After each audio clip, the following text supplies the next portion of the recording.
Giả sử vào cuối thế kỷ này, thế giới vẫn chưa phải thế giới của sự bất tử, chúng ta chưa đi xa đến vậy.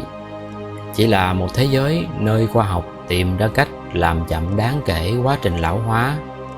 Một người 60 tuổi có sức khỏe tương đương người 40, một người 90 tuổi vẫn đủ minh mẫn để làm việc, và 100 tuổi không còn là điều hiếm gặp. Không phải thần thoại, không phải phép thuật, mà chỉ là y học, thì điều gì sẽ xảy ra? Phản ứng đầu tiên của hầu hết mọi người thường giống nhau: tuyệt vời. Và quả thật, ở một khía cạnh nào đó, nó sẽ là một trong những thành tựu vĩ đại nhất lịch sử loài người. Ít đau đớn hơn, ít bệnh tật hơn và ít mất mát hơn. Hàng triệu gia đình sẽ có thêm thời gian bên nhau. Những căn bệnh thoái hóa có thể xuất hiện muộn hơn. Những năm cuối đời có thể không còn gắn liền với sự suy kiệt. Đó là viễn cảnh đầy hy vọng. Nhưng lịch sử dạy chúng ta một điều: mỗi tiến bộ lớn đều mang theo những câu hỏi mới, và tuổi thọ cũng không ngoại lệ. Hãy nghĩ về giáo dục. Ngày nay, một người có thể dành 20 năm đầu đời để học tập, sau đó làm việc 40 hoặc 50 năm, rồi nghỉ hưu. Mô hình đó được xây dựng dựa trên tuổi thọ hiện tại. Nếu con người sống khỏe mạnh đến 120 hoặc 150 tuổi thì sao? Liệu chúng ta vẫn học trong 20 năm đầu, hay sẽ có nhiều giai đoạn học tập khác nhau trong cuộc đời họ? Liệu một người 60 tuổi có quay lại đại học? Một người 100 tuổi có bắt đầu nghề nghiệp mới không?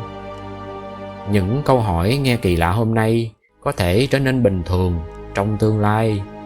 Tiếp theo là công việc. Một bác sĩ có thể hành nghề 80 năm. Một kỹ sư có thể tích lũy kinh nghiệm trong gần một thế kỷ. Một nhà khoa học có thể theo đuổi cùng một vấn đề suốt 70 năm. Khả năng đó vừa hấp dẫn vừa đáng sợ, bởi kinh nghiệm sẽ tăng lên, nhưng quyền lực cũng có thể tích tụ lâu hơn. Những người giàu có thể duy trì ảnh hưởng lâu hơn. Những khoảng cách xã hội có thể kéo dài hơn nữa. Một số bất bình đẳng có thể trở nên sâu sắc hơn. Vậy thì đột nhiên, câu chuyện không còn chỉ là sinh học. Nó trở thành chính trị, kinh tế, đạo đức và triết học.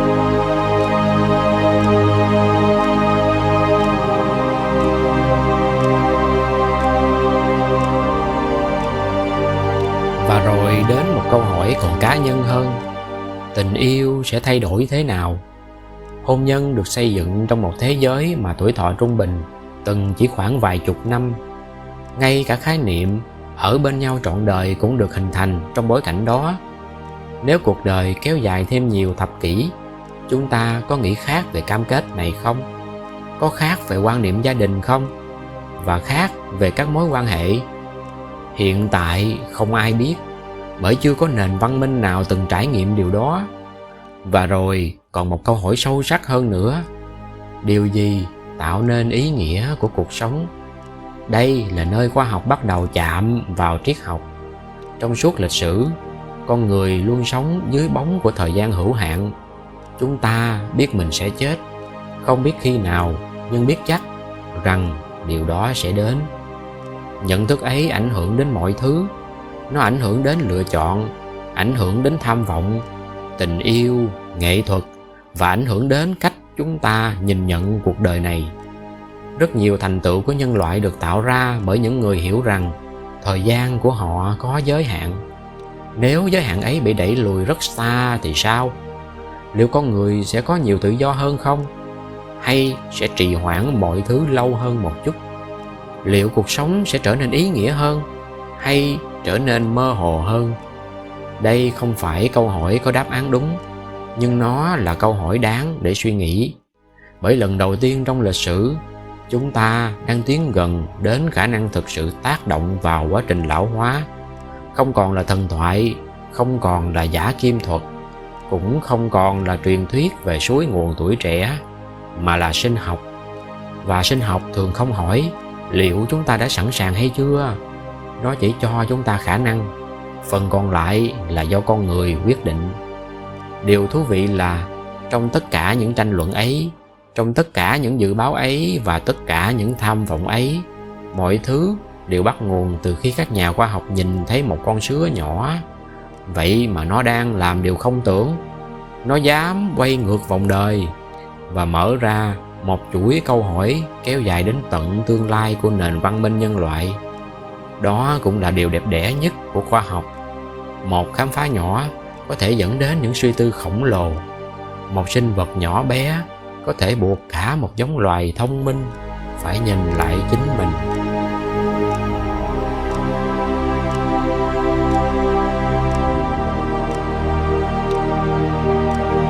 Nhưng trước khi kết thúc câu chuyện này, vẫn còn một câu hỏi cuối cùng, là câu hỏi quan trọng nhất. Sau tất cả những gì chúng ta đã học, tất cả những gì khoa học đã khám phá, và tất cả những gì sứa bất tử tiết lộ về tuổi già, tiến hóa và sự sống, rốt cuộc nó đang dạy con người điều gì? Không phải bài học đạo đức, không phải khẩu hiệu sống tích cực, không phải lời khuyên để truyền cảm hứng, mà là một sự thật sâu sắc hơn nhiều. Một sự thật nằm ở trung tâm của toàn bộ câu chuyện này. Nếu chúng ta nghĩ phát triển chỉ đi theo một chiều, thì sứa bất tử nhắc chúng ta rằng đôi khi tự nhiên có những con đường vòng.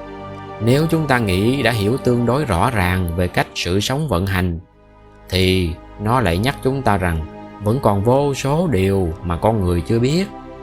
Có lẽ đó mới là bài học quan trọng nhất, không phải về sự bất tử, mà là về sự khiêm tốn.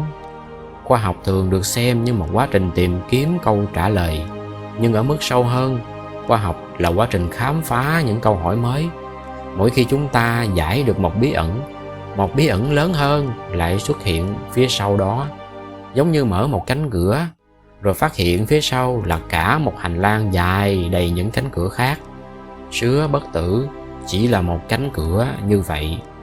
Ban đầu chúng ta nghĩ mình đang nghiên cứu một loài sứa, sau đó chúng ta nhận ra mình đang nghiên cứu lão hóa, rồi nhận ra mình đang nghiên cứu tiến hóa, rồi nhận ra mình đang nghiên cứu chính bản thân mình.